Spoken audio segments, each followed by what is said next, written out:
Thank you for joining the Beyond Undisclosed channel. Go ahead and subscribe and don't forget to check out HomeNetwork.tv, your free speech platform.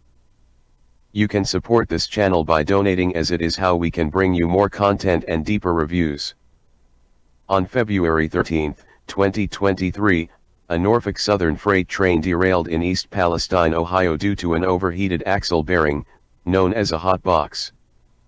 Hot box detectors are wayside detector systems that can detect and alert operators of overheating bearings before derailment occurs. Hot box detectors are used to identify overheated bearings on a train and prevent derailment. They are positioned along the railroad tracks at specific intervals to ensure that the train is regularly monitored. These detectors use infrared technology to detect hot bearings, which could cause friction and lead to derailment. The distance between hot box detectors varies depending on the location, but they are usually placed around 10 to 20 miles apart. This ensures that the train is continuously monitored for any hot bearings or other issues that could affect its performance. If a hot box detector signals an issue, the train operator is alerted, and appropriate measures are taken to rectify the problem. Train accident and chemical spill. A train carrying hazardous chemicals derailed and caught fire in a residential area, causing a massive explosion and releasing toxic smoke that posed a health hazard to the local population. This incident, which occurred this year, was a result of a combination of factors, including human error, equipment failure, and inadequate safety regulations. While the chemicals involved in the accident were the same as those used in gas attacks during World War I, the incident highlights the potential dangers of transporting hazardous materials, especially in urban areas. The chemicals used in gas attacks during World War I were a type of poison gas that was designed to cause injury or death by damaging the respiratory system. These chemicals included chlorine gas, phosgene gas, and mustard gas. The use of chemical weapons during WW1 was a horrific and inhumane tactic that caused immense suffering to soldiers and civilians alike. Vinyl chloride is a colorless gas that is used in the production of polyvinyl chloride, PVC, plastics. It is a known carcinogen and can cause liver and lung damage, as well as neurological effects. Long-term exposure can lead to liver cancer and brain damage. Medical indications include respiratory distress, liver damage, and cancer. Ethylene glycol monobutyl ether is a colorless liquid used as a solvent in many industrial applications, including paint and coatings. Exposure to this chemical can cause irritation to the eyes, nose, and throat. It can also cause skin irritation and damage to the nervous system.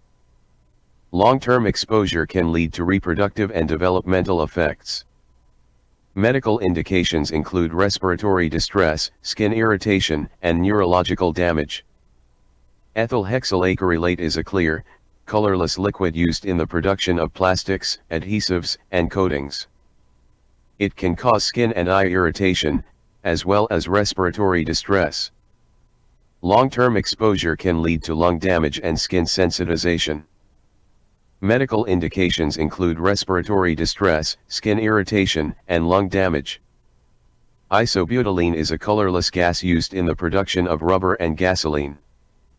It can cause irritation to the eyes, nose, and throat, as well as respiratory distress. Long-term exposure can lead to neurological effects and damage to the lungs. Medical indications include respiratory distress and neurological damage. Regarding the preventable train accident due to hot box detectors along the train tracks, it is worth noting that hot box detectors are a safety mechanism that can detect overheating bearings in rail cars, which can cause fires and derailments. When a hot box detector identifies a problem, it sends an alert to the train crew, who can then take action to prevent an accident. In cases where a preventable train accident occurs despite the presence of hot box detectors, it suggests that there may have been failures in maintenance, inspection, or communication processes.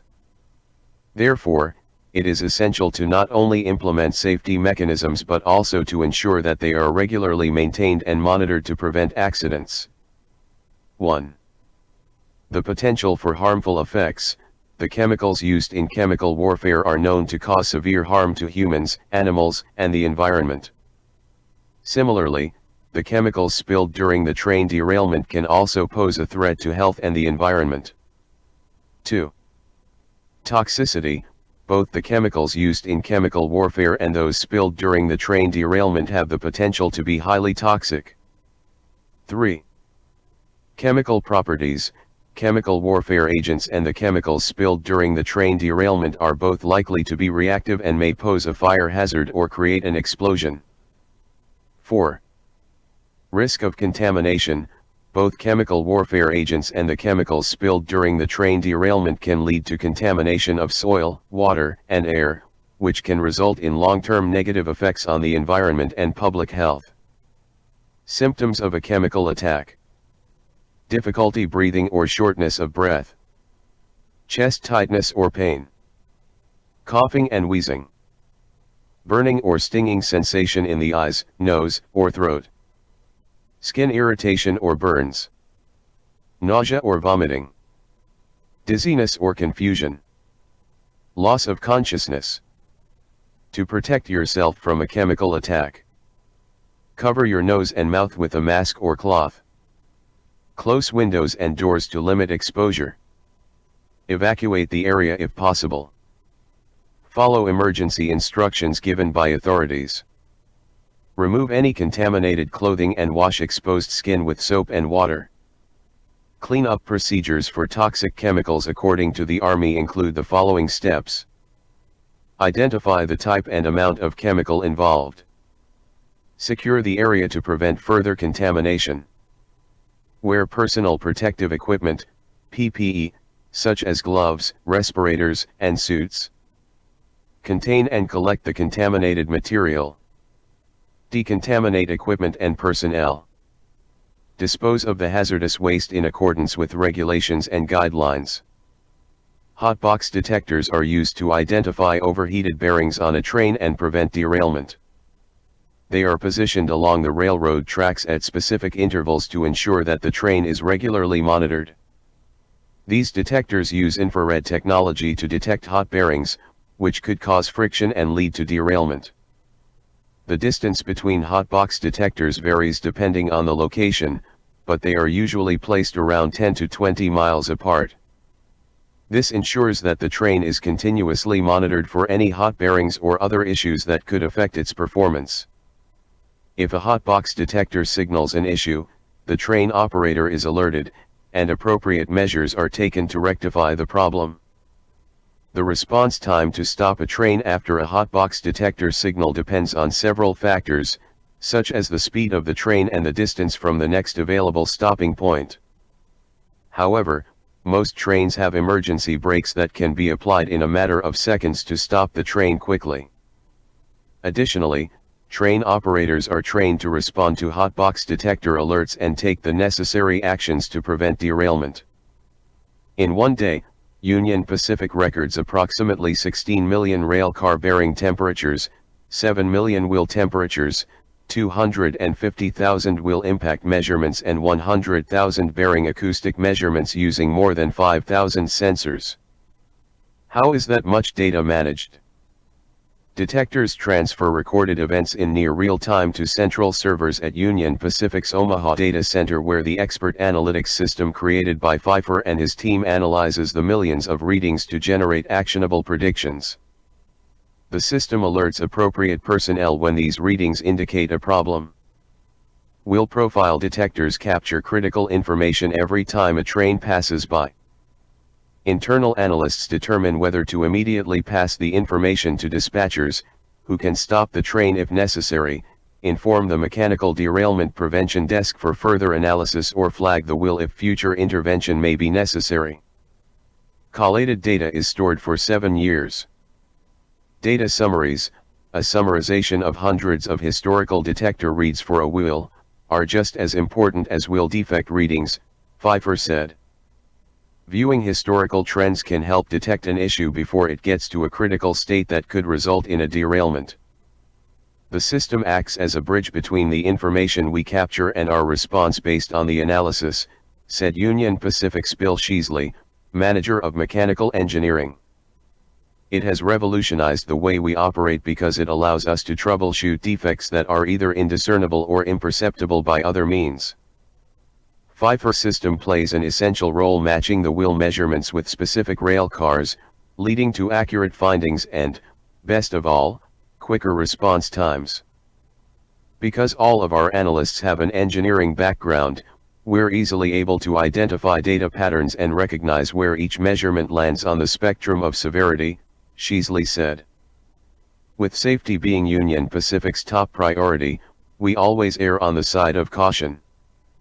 As Union Pacific Information Technologies employees are continuously encouraged to keep their wheels in motion, innovative projects involving train diagnostics keep growing. The railroad currently is piloting camera-based image analysis on rail car couplers, mechanisms used to connect railway vehicles, near North Platte, Nebraska. When a defective coupler is detected, it will trigger an alert to the internal system so the proper parties are notified and can promptly respond. Vinyl chloride. Vinyl chloride is on the right to know hazardous substance list. This chemical is on the special health hazard substance list. Vinyl chloride can affect you when inhaled. Vinyl chloride is a carcinogen and mutagen. Handle with extreme caution. Vinyl chloride can cause reproductive damage. Exposure to vinyl chloride can severely irritate and burn the skin and eyes with possible eye damage. Contact with the liquid or gas can cause frostbite. Inhaling vinyl chloride can irritate the nose, throat and lungs. Vinyl chloride can cause headache, nausea, vomiting, dizziness, fatigue, weakness, and confusion. Higher levels can cause lightheadedness and passing out. Prolonged or repeated exposure can damage the liver, nervous system and lungs. Repeated exposure can damage the skin or scleroderma, bones, acroosteolysis and blood vessels in the hands. Raynaud's syndrome. Vinyl chloride is flammable and reactive and a dangerous fire and explosion hazard. Explosive polymerization may occur at elevated temperatures if vinyl chloride is not inhibited. Leaks should be stopped as soon as possible. All sources of ignition must be eliminated. Vinyl chloride vapor can travel to an ignition source and flash back, causing a flash fire.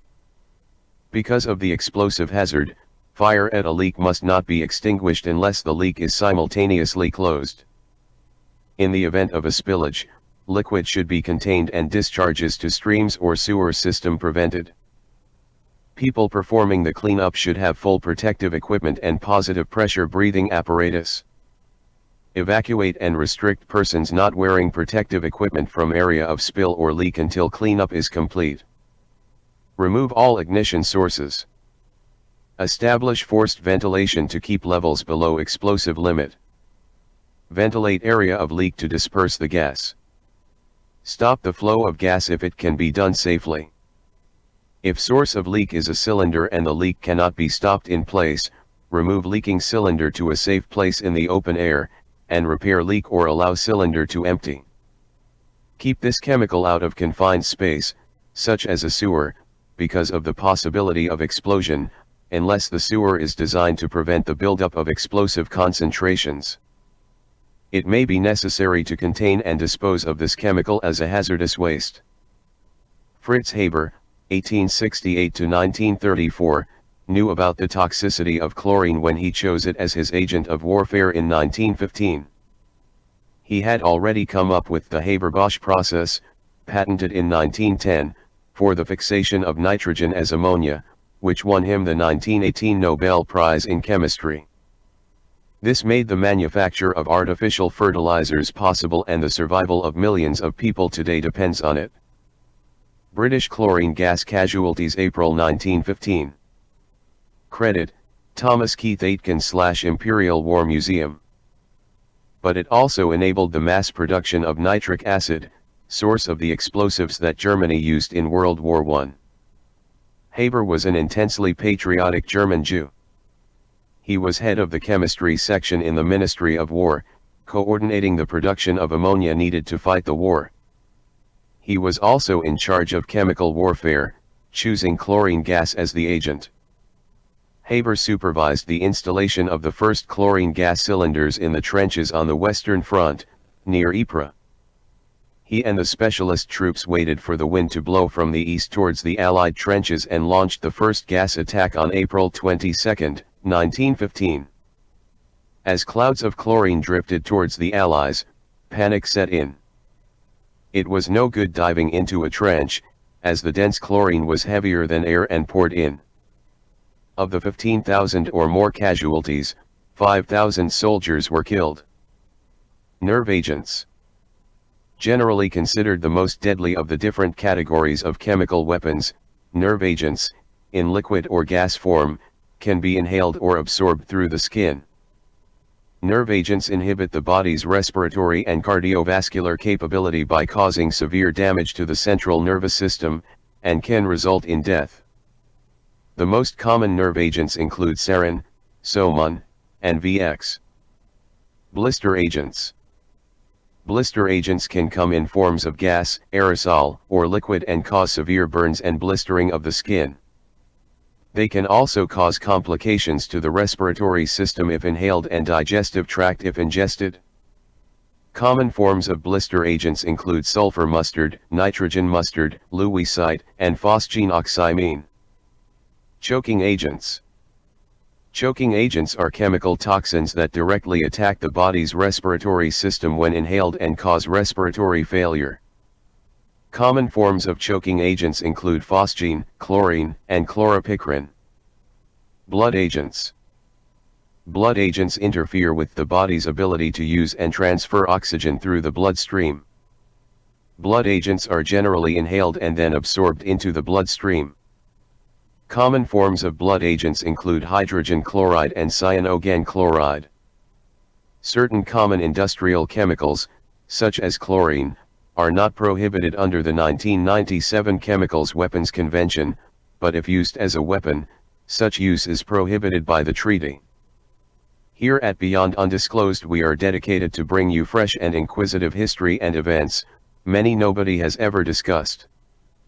Help us keep producing for you. Join HomeNetwork.tv or contribute directly with the PayPal link, either way you're helping a great cause.